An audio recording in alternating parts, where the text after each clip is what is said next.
নমস্কার কৃষ্ণপ্রেমী গুণী শ্রোতাজনেরা। মাত্র 24 বছরে সন্ন্যাস গ্রহণের পর শ্রী চৈতন্য মহাপ্রভু যখন শান্তিপুর হয়ে পদব্রজে উড়িষ্যার নীলাচলে অর্থাৎ পুরীতে পৌঁছান, তখন তার অন্তরে শ্রীকৃষ্ণকে দেখার জন্য তীব্র বিরহ ও ব্যাকুলতায় প্রতিনিয়ত থাকতেন।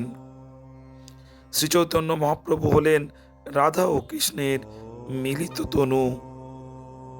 জগন্নাথ দর্শনের সময় শ্রীচৈতন্য মহাপ্রভুর ভেতরে শ্রীমতী রাধারানীর ভাব প্রবলভাবে জাগ্রত ছিল। যেন কুরুক্ষেত্রে দীর্ঘ বিরহের পর রাধারানী তার প্রাণনাথ শ্রীকৃষ্ণের দর্শন পাচ্ছেন। শ্রী চৈতন্য মহাপ্রভু তার নিত্য সঙ্গীদের অর্থাৎ শ্রী নিত্যানন্দ, জগদানন্দ, দামোদর, মুকুন্দ এদের সবাইকে পেছনে ফেলেই একাকী দ্রুত গতিতে শ্রীমন্দিরে প্রবেশ করেন। রত্নবেদিতে শ্রী জগন্নাথ দেবকে দর্শন করা মাত্রই তার মধ্যে উদ্দাম প্রেম ভক্তির উদয় হয়। শ্রী চৈতন্য চরিতামৃততে একথা বলা হয়েছে, জগন্নাথকে দেখা মাত্র শ্রী চৈতন্য মহাপ্রভু তাকে আলিঙ্গন করার জন্য রত্নবেদির দিকে ছুটে যান, কিন্তু পরক্ষণেই ভক্তির প্রবল আবেগে তিনি সম্পূর্ণ জ্ঞান হারিয়ে মন্দিরের মেঝেতে আছড়ে পড়েন। এটি কোনো সাধারণ অজ্ঞান হওয়া ছিল না।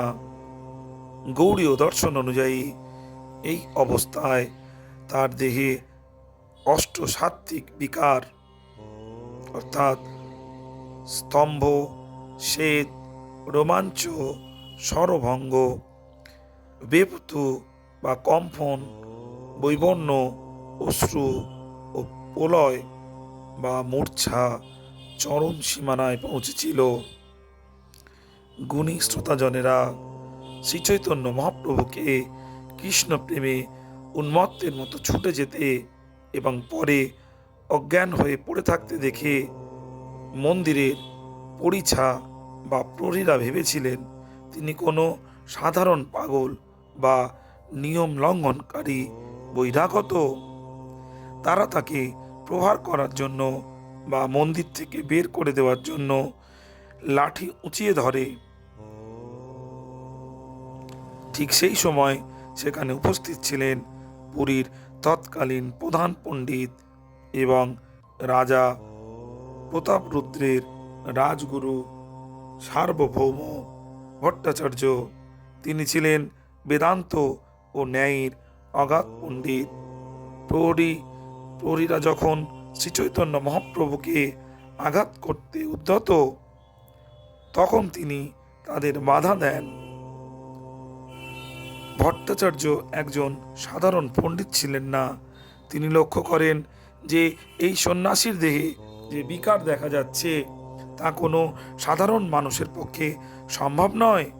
তিনি মহাপ্রভুর নিঃশ্বাস পরীক্ষা করেন এবং পেটের সূক্ষ্ম স্পন্দন দেখে বুঝতে পারেন এটি যোগশাস্ত্র ও ভক্তিশাস্ত্রে বর্ণিত সুদীপ্ত সাত্ত্বিক ভাব।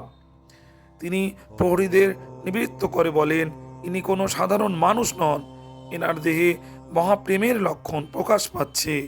শ্রী চৈতন্য মহাপ্রভুর মাথা থেকে যে আলো বা জ্যোতি বের হতে দেখা যায় তা তার ঈশ্বরত্বের প্রতীক। যদিও সাধারণ প্রহরীরা তাকে চিনতে পারেনি, কিন্তু সার্বভৌম ভট্টাচার্য তার শাস্ত্রীয় জ্ঞান দিয়ে শ্রী চৈতন্য মহাপ্রভুর অলৌকিকত্ব কিছুটা হলেও আঁচ করতে পেরেছিলেন।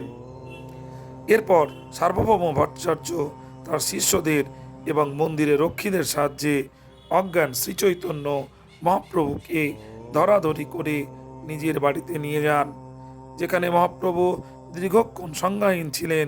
পরে নিত্যানন্দ মহাপ্রভু ও অন্যান্য ভক্তরা সেখানে পৌঁছন এবং উচ্চস্বরে হরিনাম কীর্তন করার পর মহাপ্রভুর জ্ঞান ফিরে।